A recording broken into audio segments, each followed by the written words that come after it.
Assalamualaikum warahmatullahi wabarakatuh. Sahabat yang dirahmati Allah subhanahu wa ta'ala, berikut ini adalah kisah karomah ulama Banten, Abuya Dimyati. Maha suci Allah yang tidak membuat penanda atas walinya kecuali dengan penanda atas dirinya, dan dia tidak mempertemukan dengan mereka kecuali orang yang dia kehendaki untuk sampai kepadanya.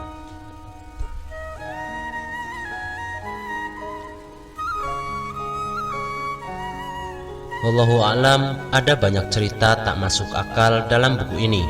Namun kadar gula-gula tidaklah terasa sebab menitik beratan segala kisah perjuangan Abuya lebih diambil dari orang-orang yang menjadi saksi hidupnya. Kebanyakan dari mereka masih hidup dan dituturkan apa adanya.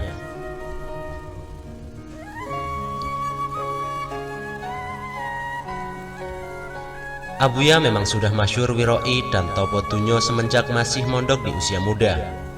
Di waktu mondok, Abuya sudah terbiasa tirakat, tidak pernah terlihat tidur, dan istimewanya adalah menu makan Abuya yang hanya sekedar. Beliau selalu menghabiskan waktu untuk menimba ilmu, baik dengan mengaji, mengajar, atau mutolaah. Sampai sudah menetap pun Abuya masih menjalankan keistiqomahannya itu dan tidak dikurangi bahkan ditambah.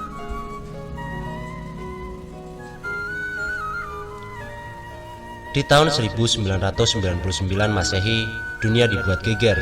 Seorang kiai membacakan kitab tafsir Ibnu Jarir yang tebalnya 30 jilid.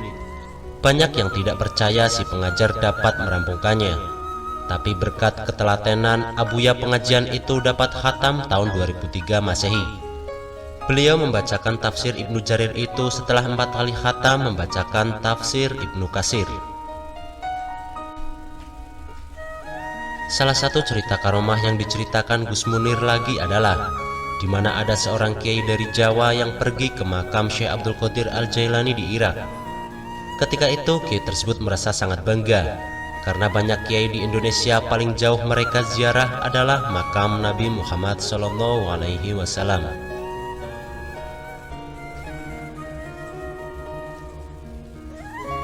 Akan tetapi dia dapat menziarahi sampai ke makam Syekh Abdul Qadir Al-Jailani. Ketika sampai di makam tersebut, maka penjaga makam bertanya kepadanya dengan menggunakan bahasa Arab.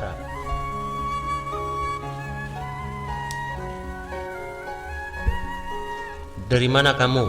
Si kiai menjawab, "Dari Indonesia." Maka penjaganya langsung berkata, "Oh, di sini ada setiap malam Jumat seorang ulama Indonesia yang kalau datang ziarah dan duduk saja depan makam, maka segenap peziarah akan diam dan menghormati beliau. Sehinggalah beliau mulai membaca Al-Quran, maka peziarah lain akan meneruskan bacaan mereka sendiri-sendiri."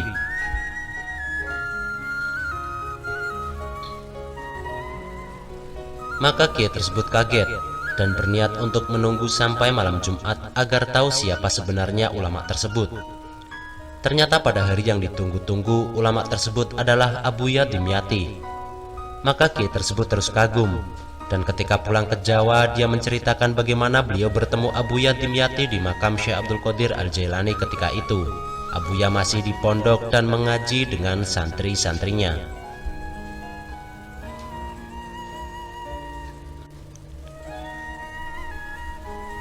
Cerita-cerita lain tentang karomah Abuya dituturkan dan membuat kita berdecak kagum.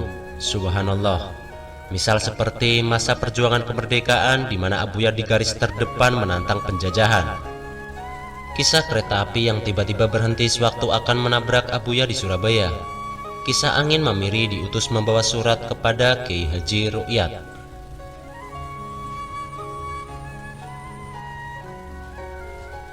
Ada lagi kisah Abuya bisa membaca pikiran orang.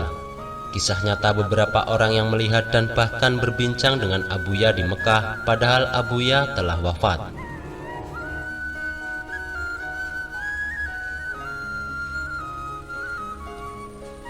Itulah sebagian karomah Abuya Dimyati.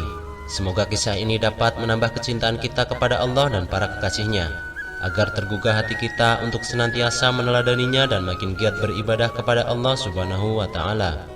Wassalamualaikum warahmatullahi wabarakatuh.